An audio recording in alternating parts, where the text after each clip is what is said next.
ಅನುದಿನ ಆತ್ಮಿಕ ಆಹಾರದ ಕಾರ್ಯಕ್ರಮವನ್ನು ವೀಕ್ಷಿಸುವಂಥ ವೀಕ್ಷಕರೆಲ್ಲರಿಗೂ ನಮ್ಮ ರಕ್ಷಕನೂ ಒಡೆಯನು ಪ್ರಪಂಚ ಮೋಕ್ಷ ಪ್ರದಾತನಾದ ಯೇಸು ಕ್ರಿಸ್ತನ ನಾಮದಲ್ಲಿ ಹೃತ್ಪೂರ್ವಕ ವಂದನೆಗಳನ್ನು ತಿಳಿಸ್ತಾ ಇದ್ದೀನಿ. ಸಮಾಧಾನವು, ಸಂತೋಷವು, ಆತ್ಮಿಕ ಆಶೀರ್ವಾದವು, ಆರೋಗ್ಯವು ತಂದೆಯಾದ ದೇವರು ನಮ್ಮೆಲ್ಲರಿಗೂ ಅನುಗ್ರಹಿಸಲೆಂದು ದೇವರನ್ನು ಪ್ರಾರ್ಥಿಸುತ್ತೇನೆ. ದೇವರ ನಾಮಕ್ಕೆ ಸ್ತೋತ್ರವಾಗಲಿ. ಈ ದಿನ ಮತ್ತೊಂದು ಅಂಶವನ್ನು ನಿಮ್ಮೊಟ್ಟಿಗೆ ಮಾತನಾಡೋದಕ್ಕೆ ಸಿದ್ಧನಾಗಿದ್ದೇನೆ. ತಂದೆಗಳೇ, ನಿಮ್ಮ ಮಕ್ಕಳನ್ನು ದೇವರ ಜ್ಞಾನದಲ್ಲಿ ಬೆಳೆಸಿ. ಅಂದರೆ ತಂದೆ ತಾಯಿಗಳಿಗೆ ದೇವರು ಮಕ್ಕಳನ್ನು ಕೊಟ್ಟಿರುವಾಗ ಆ ಮಕ್ಕಳನ್ನು ಯಾರಿಗೋಸ್ಕರ ಬೆಳೆಸ್ಬೇಕಂತೆ? ದೇವರಿಗೋಸ್ಕರ ಬೆಳೆಸ್ಬೇಕಂತೆ, ದೇವರ ಜ್ಞಾನದಲ್ಲಿ ಬೆಳೆಸ್ಬೇಕಂತೆ. ಎಲ್ಲ ರೀತಿಯ ಮಾತು? ಎಫೆಸದವರಿಗೆ ಬರೆದ ಪತ್ರಿಕೆ 6ನೇ ಅಧ್ಯಾಯ 4ನೇ ವಚನ. ತಂದೆಗಳೇ, ನಿಮ್ಮ ಮಕ್ಕಳಿಗೆ ಕೋಪವನ್ನೆಬ್ಬಿಸದೆ ಕರ್ತನಿಗೆ ಮೆಚ್ಚುಗೆಯಾಗಿರುವ ಬಾಲ ಶಿಕ್ಷೆಯನ್ನು, ಬಾಲೋಪದೇಶವನ್ನು ಮಾಡುತ್ತಾ ಅವರನ್ನು ಸಾಕಿ ಸಲಹಿರಿ. ಅಂದರೆ ತಂದೆ ತಾಯಿಗಳಿಗೂ ಕೂಡ ಒಂದು ಜವಾಬ್ದಾರಿಯನ್ನು ಕೊಡ್ತಾ ಇದ್ದಾನೆ. ಭೂಮಿಯ ಮೇಲೆ ಮದುವೆ ಮಾಡಿಕೊಂಡ ಮೇಲೆ ಏನ್ರಿ, ಈ ಸಮಾಜದಲ್ಲಿ ಸ್ತ್ರೀ ಪುರುಷರು ಯೌವನ ಕಾಲ ಬಂದ ಮೇಲೆ ಮದುವೆ ಮಾಡಿಕೊಂಡ ಮೇಲೆ ದೇವರು ಮಕ್ಕಳನ್ನು ಕೊಟ್ಟರೆ, ಗರ್ಭಫಲವನ್ನು ಕೊಟ್ಟರೆ, ಆ ಗರ್ಭಫಲವನ್ನು, ಆ ಮಕ್ಕಳನ್ನು ದೇವರ ಜ್ಞಾನದಲ್ಲಿ ಬೆಳೆಸಬೇಕು ಅಂತ ಹೇಳ್ತಾರೆ. ದೇವರ ಜ್ಞಾನದಲ್ಲಿ ಬೆಳೆಸಬೇಕು ಅಂತ ಹೇಳ್ತಾರೆ. ದೇವರ ಜ್ಞಾನದಲ್ಲಿ ಯಾಕೆ ಬೆಳೆಸಬೇಕು? ಲೋಕದ ಜ್ಞಾನದಲ್ಲಿ ಬೆಳೆಸಬಾರ್ದ? ಲೋಕದ ಜ್ಞಾನವನ್ನು ಕಲಿಸ್ಬೇಕು, ದೇವರ ಜ್ಞಾನವನ್ನು ಕೂಡ ಕಲಿಸ್ಬೇಕು. ದೇವರ ಜ್ಞಾನ ಬೇಕು, ಲೋಕದ ಜ್ಞಾನ ಬೇಕು. ಲೋಕದ ಜ್ಞಾನ ಯಾಕೆ? ಈ ಲೋಕದಲ್ಲಿ 4 ದಿನ ಬದುಕೋದಕ್ಕೆ. ದೇವರ ಜ್ಞಾನ ಯಾಕೆ? ನಿತ್ಯ ಜೀವವನ್ನು ಪಡೆಯೋದಕ್ಕೆ. ಅಂದರೆ ಈ ಲೋಕದ ಜ್ಞಾನ ಇದೆಯಲ್ಲ, ಈ ಲೋಕದ ಜ್ಞಾನದಲ್ಲಿ ಯಾಕೆಪ್ಪ ಅಂತ ನೋಡುವಾಗ, ಈ ಲೋಕದಲ್ಲಿ 4 ದಿನ ಬದುಕೋದಕ್ಕೆ. ಎರಡನೇದಾಗಿ, ದೇವರ ಮನಸ್ಸನ್ನು ಅರ್ಥ ಮಾಡಿಕೊಂಡ ಮೇಲೆ, ದೇವರ ಜ್ಞಾನವನ್ನು ಅರ್ಥ ಮಾಡಿಕೊಂಡ ಮೇಲೆ ಈ ಸಮಾಜದಲ್ಲಿ ದೇವರನ್ನು ಒಂದು ಉನ್ನತ ಸ್ಥಾನದಲ್ಲಿ ತೋರಿಸೋದಕ್ಕೆ. ಯಾಕೆಂದರೆ ದೇವರು ಈ ಲೋಕವನ್ನು ಉಂಟು ಮಾಡಿದ್ದಾರೆ, ದೇವರು ಸರ್ವ ಜೀವರಾಶಿಗಳನ್ನು ಉಂಟು ಮಾಡಿದ್ದಾರೆ, ಸರ್ವ ಮಾನವರನ್ನು ಉಂಟು ಮಾಡಿದ್ದಾರೆ. ಸರ್ವ ಮಾನವರನ್ನು ಉಂಟು ಮಾಡಿರುವಂಥ ದೇವರು ನಮ್ಮಿಂದ ಎದುರು ನೋಡುವಂಥದ್ದು ಏನಪ್ಪ ಅಂತ ನೋಡುವಾಗ, ನಾವು ದೇವರ ಜ್ಞಾನವನ್ನು ಕಲಿತುಕೊಂಡು ದೇವರಿಗೆ ವಿಧೇಯರಾಗಿ ಭಯ ಭಕ್ತಿಯಿಂದ ಜೀವಿಸಬೇಕು ಅಂತೇಳಿ. ಯಾಕೆಂದರೆ ನಾವೆಲ್ಲರೂ ಕೂಡ ದೇವರ ಸೇವೆ ನಿಮಿತ್ತವಾಗಿ ದೇವರ ಕಾರ್ಯಕ್ರಮಗಳನ್ನು ಮಾಡುವುದಕ್ಕಾಗಿ ಈ ಲೋಕದಲ್ಲಿ ಜನ್ಮಿಸಿದ್ದೀವಿ. ಜನ್ಮಿಸಿರುವಂಥ ಪ್ರತಿಯೊಬ್ಬರು ದೇವರ ಮನಸ್ಸನ್ನು ಅರ್ಥ ಮಾಡಿಕೊಂಡು ಜೀವಿಸಬೇಕಾದ್ರೆ ಮೊಟ್ಟ ಮೊದಲು ತಂದೆ ತಾಯಿಗಳು ದೇವರ ಸಹವಾಸದಲ್ಲಿರಬೇಕು, ಪ್ರಾರ್ಥನೆಯಲ್ಲಿರಬೇಕು, ಆರಾಧನೆಯಲ್ಲಿರಬೇಕು. ಆಮೇಲೆ ಮಕ್ಕಳನ್ನು ಪಡೆದ ಮೇಲೆ ಆ ಮಕ್ಕಳನ್ನು ದೇವರ ಜ್ಞಾನದಲ್ಲಿ ಬೆಳೆಸಬೇಕು. ದೇವರ ಜ್ಞಾನದಲ್ಲಿ ಬೆಳೆಸದೆ ಹೋದರೆ ಅವರೇನಾಗ್ತಾರೆ? ಕುಡುಕರಾಗ್ತಾರೆ, ಮೋಸ ಮಾಡೋರಾಗ್ತಾರೆ, ಅನ್ಯಾಯಗಾರರಾಗ್ತಾರೆ, ಕುತಂತ್ರಗಾರರಾಗ್ತಾರೆ. ಹಾಗಾದರೆ ನಷ್ಟ ಯಾರಿಗೆ ನಷ್ಟ? ಅವ್ರಿಗೇನೇ ನಷ್ಟ? ಸತ್ತ ಮೇಲೆ ಎಲ್ಲಿಗೆ ಹೋಗ್ತಾರೆ ಗೊತ್ತಾ? ಬೆಂಕಿಯ ಕೊಂಡಕ್ಕೆ ಹೋಗ್ತಾರೆ. ಬೆಂಕಿಯ ಕೊಂಡಕ್ಕೆ ಹೋದರೆ ನಿಮಗೆ ಸಂತೋಷ ಇರುತ್ತಾ? ಮಕ್ಕಳನ್ನು ಪಡೆದಿರುವಂಥ ತಂದೆ ತಾಯಿಗಳಿಗೆ ನಿಮಗೆ ಸಂತೋಷ ಇರುತ್ತಾ? ನರಕಕ್ಕೆ ಹೋದರೆ ಸಂತೋಷನಾ? ಇಲ್ಲ. ಎಲ್ಲರೂ ನಿತ್ಯ ಜೀವನ ಪಡ್ಕೊಂಡಾಗ ಅವಾಗ ಸಂತೋಷ, ಹೌದಲ್ವ? ನಮ್ಮ ಮಕ್ಕಳು ನಮ್ಮ ಕಣ್ಣಿನ ಮುಂದೆನೇ ನರಕಕ್ಕೆ ಹೋದಾಗ, ನಾವೇನೋ ಪರಲೋಕಕ್ಕೆ ಹೋದಾಗ, ನಮ್ಮ ಮಕ್ಕಳೇನೋ ನರಕಕ್ಕೆ ಹೋದಾಗ ಅವಾಗ ಹೇಗಿರುತ್ತೆ ಪ್ರಿಯರೇ? ಗೋಳಾಟ ತಾನೆ? ಅಂದರೆ ಬಾಧೆ ತಾನೆ? ಬಾಧೆ ಅಲ್ವ? ಮಕ್ಕಳು ಬಾಧೆ ಪಡುವಾಗ ನಮ್ಗೆ ಹೇಗಿರುತ್ತೆ ಪರಿಸ್ಥಿತಿ? ಆದ್ದರಿಂದ ಮಕ್ಕಳು ದೇವರ ಜ್ಞಾನದಲ್ಲಿ ಬೆಳಿಬೇಕು.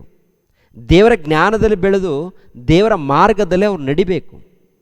ನಡೆದಾಗ ಏನ್ರಿ, ಸತ್ತೋದರೆ ನಿತ್ಯ ಜೀವ ಸಿಗಿದೆ. ಏನ್ರಿ ಸತ್ತೋದರೆ ಖಂಡಿತವಾಗಿ ಎಲ್ಲರೂ ಸತ್ತೋಗ್ತೀವಲ್ವ? ಒಂದು ದಿನ ಇಲ್ಲಾಂದ್ರೆ ಒಂದು ದಿನ ಸಾಯ್ತೀವಿ. ಹಣ ಇದ್ದರೂ ಸಾಯ್ತೀವಿ, ಅಧಿಕಾರದಲ್ಲಿ ಇದ್ದರೂ ಸತ್ತೋಗ್ತೀವಿ, ಆಸ್ತಿ ಪಾಸ್ತಿ ಇದ್ದರೂ ಸತ್ತೋಗ್ತೀವಿ. ಒಟ್ಟಿನಲ್ಲಿ ಒಂದು ದಿನ ಇಲ್ಲಾಂದ್ರೆ ಒಂದು ದಿನ ಸಾಯೋದು ಮಾತ್ರ ಖಂಡಿತ ಅಲ್ವಾ? ಹೌದಲ್ವಾ? ಖಂಡಿತ. ಹಾಗಿರುವಾಗ ಏನ್ರಿ, ದೇವರ ಜ್ಞಾನವನ್ನು ಅರ್ಥ ಮಾಡಿಕೊಂಡು ದೇವರನ್ನು ತಿಳಿದುಕೊಂಡು ಭಯಭಕ್ತಿಯಿಂದ ಜೀವಿಸಿ ಆಮೇಲೆ ಸತ್ತೋದಾಗ ಏನ್ರಿ, ಒಳ್ಳೆಯ ಸ್ಥಾನವನ್ನು ನಾವು ಪಡ್ಕೊಳ್ತೀವಿ, ಅಂದರೆ ಪರಲೋಕವನ್ನು ಪಡ್ಕೊಳ್ತೀವಿ. ಆದ್ದರಿಂದ ಪ್ರಿಯರಾದ ದೇವರ ಮಕ್ಕಳಿರ, ನಮ್ಮ ಮಕ್ಕಳನ್ನು ದೇವರ ಜ್ಞಾನದಲ್ಲಿ ಬೆಳೆಸಬೇಕು ಅಂತ ಹೇಳ್ತಾರೆ. ಅದಕ್ಕೆ ಗಮನಿಸ್ರಿ, ತಂದೆಗಳೇ, ನಿಮ್ಮ ಮಕ್ಕಳಿಗೆ ಕೋಪವನ್ನೆಬ್ಬಿಸದೆ ಕರ್ತನಿಗೆ ಮೆಚ್ಚುಗೆಯಾಗಿರುವ ಬಾಲಶಿಕ್ಷೆಯನ್ನು ಬಾಲೋಪದೇಶವನ್ನು ಮಾಡುತ್ತಾ ಅವರನ್ನು ಸಾಕಿ ಸಲಹಿರಿ. ಈ ದಿನಗಳಲ್ಲಿ ನೋಡುವಾಗ ಅಂದರೆ ಮಕ್ಕಳು ಕೆಟ್ಟೋಗಿದ್ದಾರೆ ಪ್ರಿಯರೇ. ಚಿಕ್ಕ ಚಿಕ್ಕ ಮಕ್ಕಳು ಅಂದರೆ 10 ವರ್ಷ 12 ವರ್ಷ 14 ವರ್ಷ ಏನ್ರಿ ಈ ಶಾಲೆಗೆ ಹೋಗ್ತಾ ಇರ್ತಾರೆ. ಶಾಲೆಗೆ ಹೋಗುವಂಥ ಮಕ್ಕಳು ಕೂಡ ಪ್ರೀತಿ ಪ್ರೇಮದಲ್ಲಿ ಬೀಳುವಂಥದ್ದು. ಎರಡನೇದಾಗಿ ಕೆಟ್ಟ ಕೆಟ್ಟ ದುರ್ಭಾಷೆಗಳನ್ನು ಮಾತನಾಡುವಂಥದ್ದು, ಅನೇಕ ಚಟಗಳನ್ನು ಕಲ್ತಿರುವಂಥದ್ದು ನೋಡ್ತೀವಲ್ವ. ಬಹಳ ಚಟಗಳು. ಏನು ಕಲ್ತಿದ್ದಾರೆ? ಲೋಕದ ಜ್ಞಾನ ಕಲಿಯೋದಕ್ಕೆ ಹೋಗ್ತಾರೆ, ಅನೇಕ ಚಟಗಳನ್ನು ಕಲ್ತಿದ್ದಾರೆ.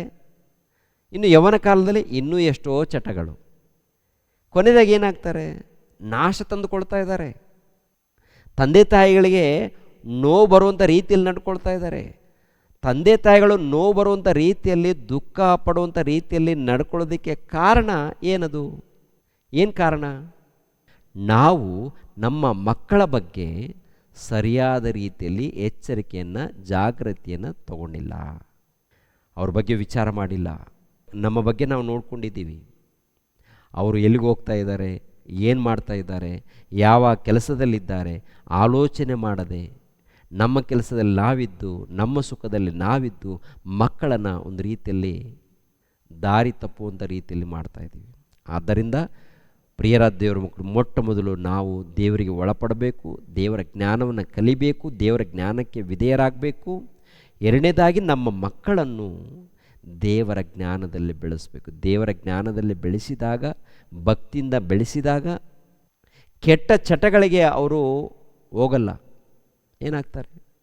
ಒಳ್ಳೆ ರೀತಿಯಿಂದ ನಡ್ಕೊಳ್ತಾರೆ, ಒಳ್ಳೆ ಮಾತುಗಳಿಂದ ಮಾತಾಡ್ತಾರೆ, ಪ್ರಾರ್ಥನೆಯಲ್ಲಿ ಆರಾಧನೆಯಲ್ಲಿ ಇರ್ತಾರೆ. ಈಗಿದ್ದಾಗ ಏನಾಗುತ್ತೆ ಗೊತ್ತಾ? ಕುಟುಂಬದಲ್ಲಿ ಸಮಾಧಾನ ಇರುತ್ತೆ, ಅವರ ಆತ್ಮಗಳಿಗೆ ಸಮಾಧಾನ ಇರುತ್ತೆ, ಸತ್ತರೆ ನಿತ್ಯ ಜೀವವನ್ನು ಪಡ್ಕೊಳ್ತಾರೆ.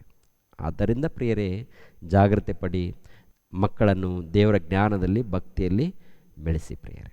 ದೇವರು ನಿಮ್ಮನ್ನು ನನ್ನನ್ನು ಆಶೀರ್ವದಿಸಲಿ. ಎಲ್ಲರೂ ತಲೆಬಾಗಿಸಿರಿ, ಪ್ರಾರ್ಥನೆ ಮಾಡೋಣ. ಸರ್ವವನ್ನು ಸರ್ವಲೋಕವನ್ನು ಉಂಟು ಮಾಡಿರುವಂಥ ಸರ್ವೇಶ್ವರನಾದ ನಮ್ಮ ತಂದೆಗೆ ನಿಮಗೆ ಸ್ತೋತ್ರಗಳು. ತಂದೆ, ನಮ್ಮನ್ನು ಪ್ರೀತಿಸಿ ಜೀವಿತವನ್ನು ಕೊಟ್ಟಿದ್ದೀರಾ. ಯೌವನ ಕಾಲ ಬಂದಾಗ ಬಾಳ ಸಂಗಾತಿಯನ್ನು ಕೊಟ್ಟಿದ್ದೀರಾ, ಮಕ್ಕಳನ್ನು ಕೊಟ್ಟಿದ್ದೀರಾ. ಆ ಮಕ್ಕಳನ್ನು ಹೇಗೆ ಬೆಳೆಸಬೇಕು ಅದನ್ನು ತಿಳಿಸಿದ್ದೀರಾ. ನಾವು ಹೇಗೆ ಬದುಕಬೇಕು ಹಾಗೂ ಹೇಳಿದ್ದೀರಾ ತಂದೆ. ಪ್ರತಿಯೊಂದು ವಿಷಯದಲ್ಲಿ ನೀವು ಎಚ್ಚರಿಕೆ ಕೊಟ್ಟಿದ್ದೀರಾ. ಅದಕ್ಕಾಗಿ ನಿಮಗೆ ಸ್ತೋತ್ರಗಳು ತಂದೆ. ಯಾವಾಗಲೂ ನಿಮ್ಮ ಧ್ಯಾನದಲ್ಲಿ, ನಿಮ್ಮ ಸೇವೆಯಲ್ಲಿ, ಪ್ರಾರ್ಥನೆಯಲ್ಲಿ ಇರುವಂತೆ ನಮಗೆ ಸಹಾಯ ಮಾಡಿ. ನೇರ ಪ್ರಸಾರವನ್ನು ವೀಕ್ಷಿಸಿರುವಂಥ ನಿಮ್ಮ ಮಕ್ಕಳನ್ನು ಆಶೀರ್ವದಿಸಿ.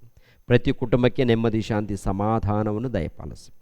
ಯೇಸು ಪವಿತ್ರ ನಾಮದಲ್ಲಿ ಬೇಡಿ ಹೊಂದಿದೆಯಪ್ಪ ತಂದೆಯೇ, ಆಮೇನ್. ಎಲ್ಲರಿಗೂ ವಂದನೆಗಳು.